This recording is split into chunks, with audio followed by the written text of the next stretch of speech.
Good morning all of you and welcome to you my YouTube channel The Star Classic 4.0।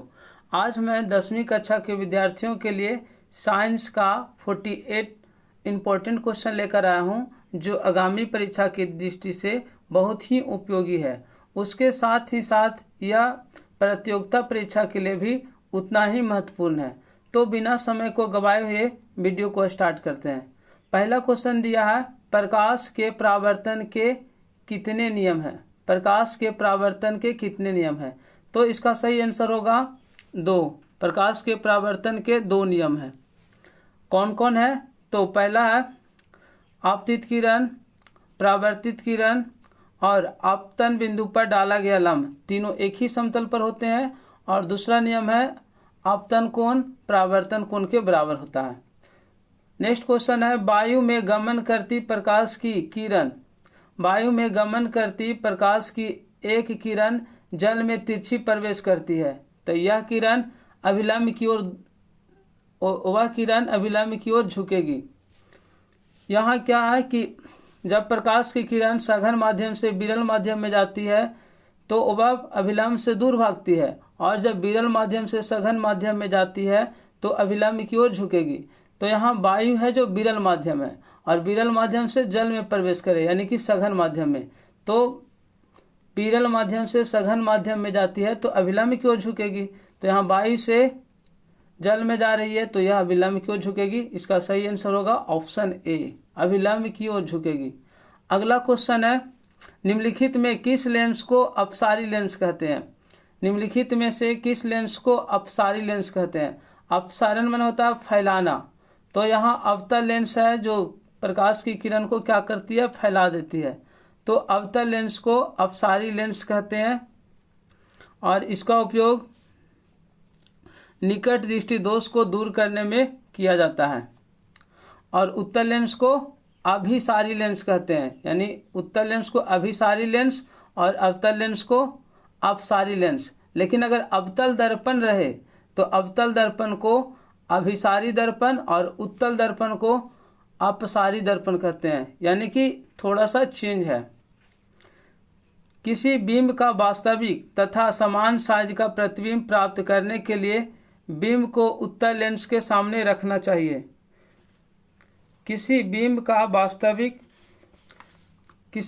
वास्तविक तथा समान size प्राप्त करने के लिए बिंब को उत्तल लेंस के सामने रखना चाहिए। तो लेंस के फोकस दूरी की दुगनी पर, लेंस के फोकस दूरी के दुगनी पर अगर यहाँ वस्तु को रखा जाए यानी कि 2f के स्थान पर, तो प्रतिबिंब का साइज भी वस्तु के बराबर होगा। नेक्स्ट क्वेश्चन है, मानव नेत्र जिस भाग पर किसी वस्तु का प्रतिबिंब बनता है वो वह है। तो मानव नेत्र में किसी वस्तु का प्रतिबिंब दृष्टि पटल पर बनता है जिसका दूसरा नाम है रेटिना। मानव नेत्र जिस भाग पर किसी वस्तु का प्रतिबिंब बनता है उसको बोलते हैं रेटिना या दृष्टि पटल। यहाँ कॉर्निया क्या है? तो कॉर्निया है, यह नेत्र दान में यानी कि दान के रूप में दिया जाता है। और परितारिका से क्या होता है? तो परितारिका है जो प्रकाश का नियंत्रण करता है। अधिक प्रकाश आता है तो यह सिकुड़ करके छोटा हो जाता है जिससे आंख में ज़्यादा प्रकाश न हो और आंख है जो रोगग्रसित न हो। नेक्स्ट क्वेश्चन है, किसी माध्यम के अपवर्तनांक म्यू का मान होता है। तो किसी माध्यम का अपवर्तनांक होता है साइन आई बटा साइन आर, जिसे स्नेल का नियम भी कहा जाता है, और इसी नियम को अपवर्तन का दूसरा नियम भी है। अगले क्वेश्चन की ओर चलते हैं, किसी लेंस के आवर्धन का एसआई मात्रक निम्नलिखित में कौन है? किसी लेंस के आवर्धन का एसआई मात्रक निम्नलिखित में कौन है? तो यह होगा मात्रक विहीन। ऐसे तो लेंस यानी कि लेंस के आवर्धन होता है जो वस्तु के ऊंचाई और अपॉन प्रतिबिंब की ऊंचाई, तो यानी कि अगर सेंटीमीटर या मीटर है तो वह कट करके यानी इसका कोई मात्रक नहीं बचता है, इसलिए मात्रक विहीन। तारों का टिमटिमाना प्रकाश के किस घटना को दर्शाता है? तारों का टिमटिमाना प्रकाश के किस घटना को दर्शाता है? तो वायुमंडल में असमता के कारण यानी कि प्रकाश का अपवर्तन होता है और इस वजह से यानी कि तारे टिमटिमाते हैं। तो इसका सही आंसर होगा प्रकाश का अपवर्तन। प्रकाश का अपवर्तन के वजह से तारे टिमटिमाते हैं। इसका मेन वजह फिर ये है वायुमंडल में असमानता। किसी चालक का प्रतिरोध निम्नलिखित में से किस पर निर्भर करती है? तो चालक का प्रतिरोध होता है जो चालक की लंबाई पर, चालक के अनुप्रस्थ काट का क्षेत्रफल और चालक के पदार्थ की प्रकृति, ये तीनों पर निर्भर करती है। तो इसका सही आंसर होगा ऑप्शन डी, उपर्युक्त सभी। चालक के प्रतिरोध का ऐसा यानी कि विशिष्ट प्रतिरोधकता का एसआई मात्रक होता है ओम मीटर। निम्नलिखित में कौन विद्युत शक्ति का एसआई मात्रक है? निम्नलिखित में कौन विद्युत शक्ति का एसआई मात्रक है? तो इसका सही आंसर होगा वाट। वाट होता है जो विद्युत शक्ति का एसआई मात्रक होता है। और विद्युत शक्ति का जो परिभाषा होता है ऊर्जा के क्षय के दर को या व्यय की दर को विद्युत शक्ति कहते हैं। तो इसको जूल प्रति सेकंड भी कह सकते हैं। इसका और भी ऐसा मात्रा किलोवाट, मेगावाट इत्यादि, ये बड़ा पैमाना पर विद्युत शक्ति का मात्रक है। यहाँ एम्पियर है जो विद्युत धारा का एसआई मात्रक है और ओम है जो प्रतिरोध का। अगला क्वेश्चन है विद्युत परिपथ में विद्युत धारा को मापने के लिए निम्नलिखित में से किस युक्ति का उपयोग होता है? विद्युत परिपथ में विद्युत धारा को मापने के लिए निम्नलिखित में से किस युक्ति का उपयोग होता है? तो इसका सही आंसर होगा आमीटर। और एक्चुअली में गैल्वेनोमीटर के द्वारा भी विद्युत परिपथ में धारा को मापा जाता है। ये दोनों होते हैं जो धारा मापी होते हैं। और वोल्ट मीटर है जो क्या चीज विभवांतर को मापता है या विभव को। अगला क्वेश्चन है फ्यूज तार के लिए निम्नलिखित में कौन सा कथन सत्य है? फ्यूज तार के लिए निम्नलिखित में कौन सा कथन सत्य है? तो फ्यूज तार का प्रतिरोध तथा गलनांक दोनों कम होता है। फ्यूज तार के लिए निम्नलिखित में कौन सा कथन सत्य है? तो इसका प्रतिरोध एवं गलनांक दोनों कम होता है। Option number D. Next question की ओर चलते हैं। निम्नलिखित पदार्थों में कौन चुंबकीय पदार्थ नहीं है? निम्नलिखित पदार्थों में कौन चुंबकीय पदार्थ नहीं है? तो लोहा, निकेल, कोबाल्ट, ये तीनों है जो चुंबकीय पदार्थ है और पीतल है जो चुंबकीय पदार्थ नहीं है। तो ऑप्शन नंबर सी इसका सही आंसर होगा।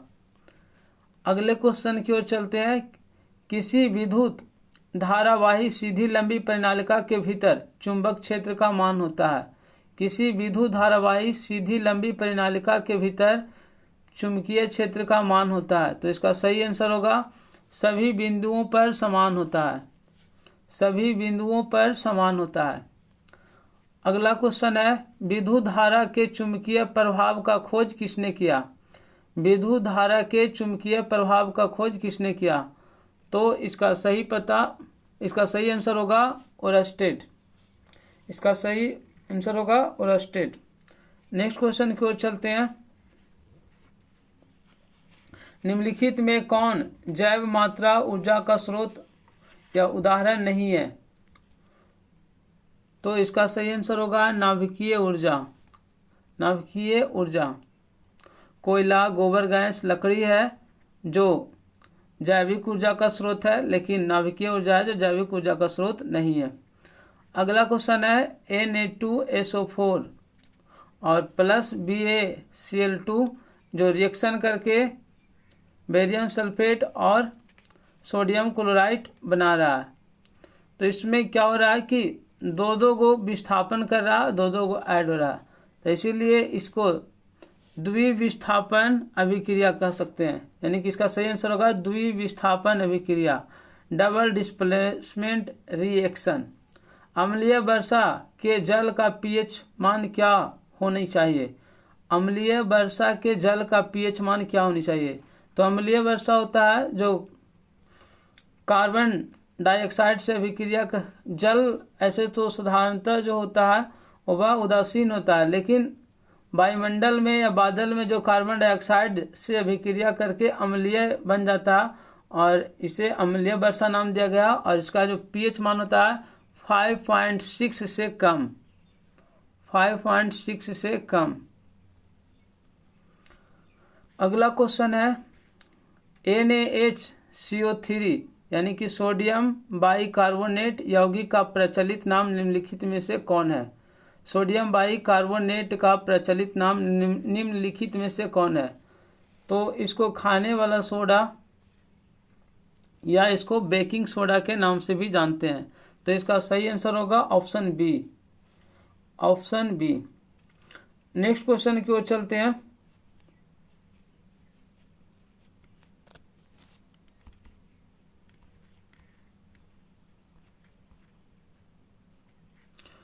अपच का उपचार करने के लिए इनमें से कौन औषधि उपयोग होता है।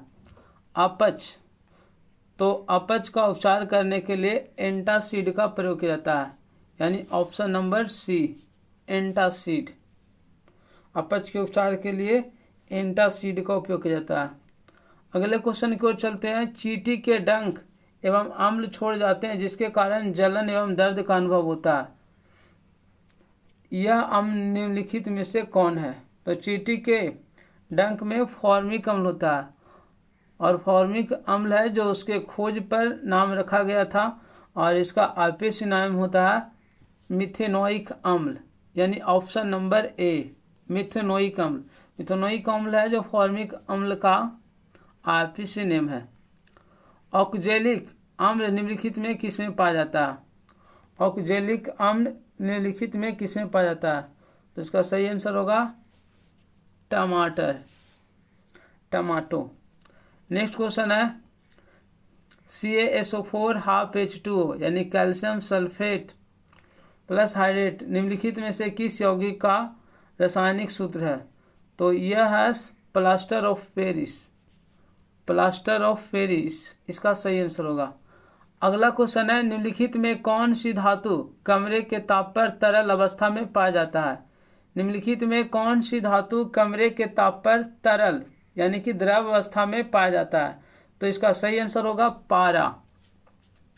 पारा एक ऐसा धातु है जो कमरे के ताप पर द्रव अवस्था में पाया जाता है। और कौन सा धातु अगर पूछा जाए तो इसका ब्रोमीन होगा। अगला क्वेश्चन है नाइट्रोजन के दो परमाणुओं के बीच कितने आबंध होता है। तो नाइट्रोजन के दो परमाणुओं के बीच कितने आबंध होता है। तो नाइट्रोजन की परमाणु संख्या होता है 7, जिसके इलेक्ट्रॉनिक विन्यास 2,5 होगा। 2 जो होता है उसे कोर इलेक्ट्रॉन कहते हैं और 5 होता है उसको बोलते हैं संयोजी इलेक्ट्रॉन। तो संयोजी इलेक्ट्रॉन को अष्टक पूरा करने के लिए जितने इलेक्ट्रॉन क्या यानी कि त्याग या ग्रहण करना पड़ता है उसको बोलते हैं संयोजी इलेक्ट्रॉन, संयोजकता। और संयोजकता में जितना इलेक्ट्रॉन का साझा होता है उतना बंधन बनता है। तो नाइट्रोजन के बाह्यतम कक्षा में 5 इलेक्ट्रॉन होते हैं और इसको 3 इलेक्ट्रॉन की जरूरत होती है अष्टक पूरा करने के लिए, इसीलिए इसमें त्रिआबंध होता है, ट्रिपल बॉन्ड। इसका सही आंसर होगा triple bond, option number C. अगला क्वेश्चन है निम्नलिखित में से कौन विद्युत का सुचालक है। निम्नलिखित में से कौन विद्युत का सुचालक है। तो इसका सही आंसर होगा ग्रेफाइट। ये कार्बन की अपरूप है लेकिन यह विद्युत का सुचालक है। और यहाँ हीरा है जो विद्युत का कुचालक है और यह ज्ञात पदार्थों में सबसे कठोर भी है। अगला क्वेश्चन है कार्बन के सबसे बाहरी कोष में इलेक्ट्रॉन की संख्या निम्नलिखित में क्या होती है। कार्बन के सबसे बाहरी कोष में यानी कि कक्षा में इलेक्ट्रॉन की संख्या कितनी होती है। तो कार्बन की परमाणु संख्या 6 होता है। तो पहले कक्षा में अधिकतम 2 ही इलेक्ट्रॉन रह सकते हैं, तो दूसरे कक्षा में 4। तो इसका सही ऑप्शन होगा ऑप्शन नंबर बी, यानी कि कार्बन के बाह्यतम कक्षा में निम्नलिखित 4 इलेक्ट्रॉन होते हैं। एल्कीन का सामान्य सूत्र निम्नलिखित में कौन है। एल्कीन का सामान्य सूत्र निम्नलिखित में कौन है? तो एल्कीन का जो सूत्र होता है CnH2n, CnH2n, तो ऑप्शन नंबर हो जाएगा C, CnH2n, option number C. Next question है, समान आणविक सूत्र लेकिन विभिन्न संरचनाओं वाले यौगिक में क्या कहलाते हैं? समान आणविक सूत्र लेकिन विभिन्न संरचनाएं वाले यौगिक निम्नलिखित में क्या होते हैं? यानी कि जिसका संरचना सूत्र, जिसका आणविक सूत्र समान हो लेकिन उसका संरचना यौगिक अलग अलग हो, तो उसको बोलते हैं आइसोमर्म, जिसका सही आंसर होगा स्ट्रक्चरल आइसोमर्स, यानी संरचनात्मक समावयव, option number A, option number A, संरचनात्मक समावयव, स्ट्रक्चरल आइसोमर्स। नेक्स्ट क्वेश्चन है, मेडलिफ के आवर्त नियम के अनुसार तत्वों के गुणधर्म निम्नलिखित में किसके आवर्त फलन होते हैं? तो मेडलिफ के आवर्त नियम के अनुसार तत्वों के जो गुणधर्म होते हैं उसके परमाणु द्रव्यमानों के आवर्त फलन होते हैं, तो ऑप्शन नंबर बी होगा। और मोसले के परमाणु नियम के अनुसार तत्वों के गुणधर्म उसके परमाणु संख्या के आवर्त फलन होते हैं। ये मोसले का था, लेकिन मेडलिफ में क्या होगा? परमाणु द्रव्यमान। मेडलिफ की आवर्त सारणी है जो परमाणु द्रव्यमान के आधार पर सजाया गया है, लेकिन मोसले की आवर्त सारणी है जिसे आधुनिक आवर्त सारणी कहते हैं, वह परमाणु संख्या के आधार पर सजाया गया है। अगला क्वेश्चन है, आधुनिक आवर्त सारणी के उदग्र स्तंभ निम्नलिखित में क्या कहलाते हैं? आधुनिक आवर्त सारणी के उदग्र स्तंभ निम्नलिखित में क्या कहलाते हैं? तो आवर्त स्तंभ को वर्ग या समूह कहते हैं। वर्ग या समूह ये एक ही है, और इसका जो क्षैतिज वाला होता है जिसे हम आवर्त कहते हैं। आधुनिक आवर्त सारणी में 18 वर्ग होते हैं, और कितने आवर्त? तो 7 आवर्त। अगला है, अम्लराज में सांद्र HCl एवं सांद्र HNO3 का अनुपात निम्नलिखित में क्या होता है? तो इसका सही आंसर होगा डी, 3:1। अगला क्वेश्चन है, हरे पौधे कहलाते हैं, हरे पौधे कहलाते हैं, तो हरे पौधे स्वपोषी होते हैं, स्वपोषी, हरे पौधे स्वपोषी होते हैं। छोटी आंत में पाए जाने वाले रसाकूर का क्या कार्य है? छोटी आंत में पाए जाने वाले रसाकूर का क्या कार्य है? तो इसका सही आंसर होगा अपशोषण, अवशोषण। नेक्स्ट क्वेश्चन है, क्रेब्स चक्र की क्रिया कहाँ होती है? क्रेब्स चक्र की क्रिया कहाँ होती है?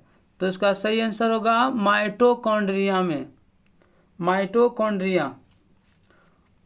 अगला क्वेश्चन है, पादप में अनॉक्सी श्वसन उत्पाद है, पादप में अनॉक्सी श्वसन उत्पाद है, तो इसका सही आंसर होगा इथाइल अल्कोहल, इथाइल अल्कोहल या एथेनॉल। पौधे में जल परिवहन किसके द्वारा होता है? पौधे में जल परिवहन किसके द्वारा होता है? तो इसका सही आंसर होगा जाइलम। खुला परिवहन तंत्र किसमें पाया जाता है? खुला परिवहन तंत्र किसमें पाया जाता है? तो इसका सही आंसर होगा तितली।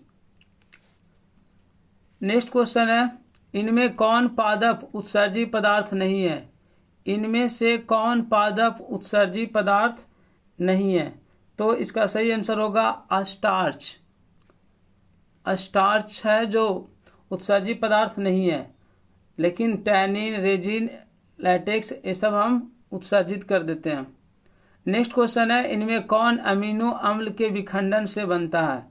इनमें कौन अमीनो अम्ल के विखंडन से बनता है? तो जब अमीनो अम्ल टूटता है तो CO2, carbon dioxide, carbon monoxide, NH3 ये सब विखंडन से बनता है, तो हो इसका सही आंसर होगा उपयुक्त सभी, उपयुक्त सभी, option number D. Next question है, इनमें से कौन अंतःस्रावी लाल ग्रंथि है? इनमें से कौन अंतःस्रावी लाल ग्रंथि है? तो इसका सही आंसर होगा थायराइड ग्रंथि, थायराइड ग्रंथि।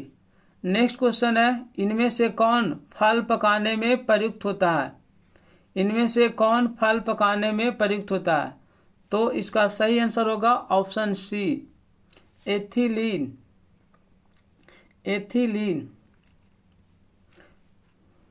नेक्स्ट क्वेश्चन है, इंसुलिन की कमी से कौन सा रोग होता है? इंसुलिन की डायबिटीज होता है, इंसुलिन की कमी से डायबिटीज होता है। और घेघा आयोडीन की कमी से होता है। और एड्स जो होता है वह संभोग के दौरान वीर्य से, चुंबक के दौरान लार से इत्यादि से एड्स होता है। रतौंधी विटामिन ए की कमी से होता है। यानी जो क्वेश्चन है, इंसुलिन की कमी से कौन सा रोग होता है? तो डायबिटीज होता है। रतौंधी विटामिन ए की कमी से, घेघा आयोडीन की कमी से, और एड्स होता है जो संभोग में जो वीर्य के द्वारा होता है या चुंबन में जो लार होता है उससे, यानी कि एड्स होता है। नेक्स्ट क्वेश्चन है, ईस्ट में अलैंगिक जनन की कौन सी विधि है? ईस्ट में अलैंगिक जनन की कौन सी विधि है? तो इसका सही आंसर होगा मुकुलन। ईस्ट में अलैंगिक जनन मुकुलन के द्वारा होता है। अगला क्वेश्चन है, मानव में निषेचन की क्रिया कहाँ होती है? मानव में निषेचन की क्रिया कहाँ होती है?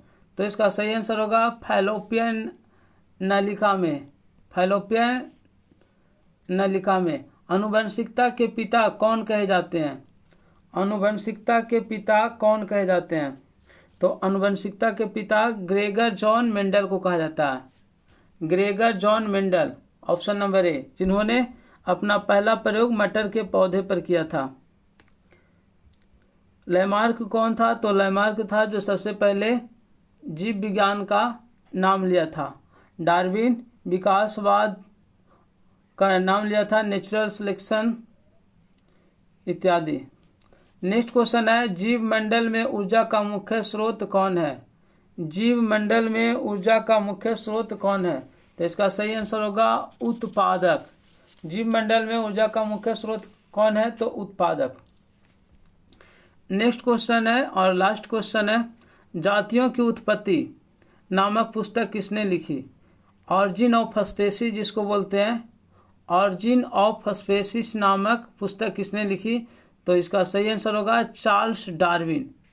चार्ल्स डार्विन ने जातियों की उत्पत्ति अर्थात ऑरिजिन ऑफ स्पीसीज नामक पुस्तक लिखी। इसके अलावा नेचुरल सिलेक्शन का सिद्धांत भी चार्ल्स डार्विन ने दिया। नेक्स्ट ऑप्शन है मेंडल, तो मेंडल ने आनुवंशिकता का खोज किया, यानी कि फादर ऑफ जेनेटिक्स जिसको जानते हैं, यानी कि फादर ऑफ जेनेटिक्स मेंडल को कहा जाता है, जिसका पूरा नाम ग्रेगर जॉन मेंडल है।